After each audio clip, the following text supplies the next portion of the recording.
আজ রাতটুকু কষ্ট করে এখানেই থেকে যাও।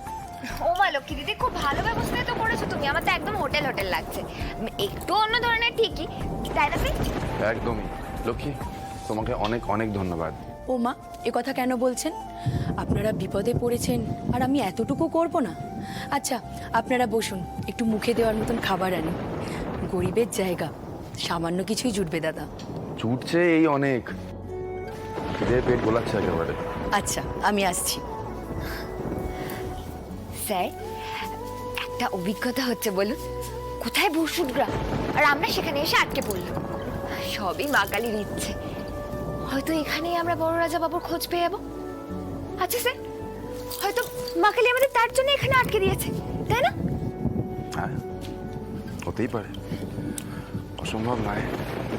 তবে আমি এখন এটা নিয়ে আর ভাবছি না মানে অত সিরিয়াসলি আর এই বিষয়টাকে নিচ্ছি না।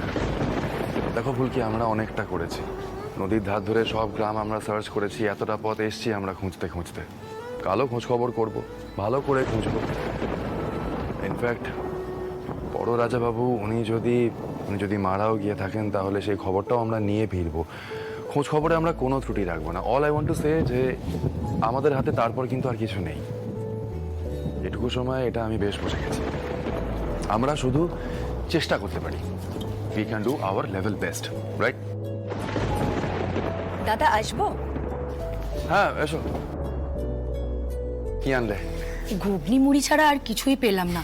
এই দিয়ে কি আপনাদের পেট ভরবে?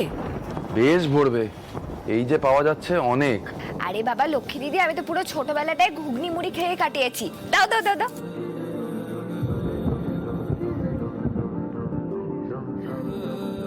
ভালো হয়েছে স্যার, খেয়ে দেখুন খেয়ে দেখুন।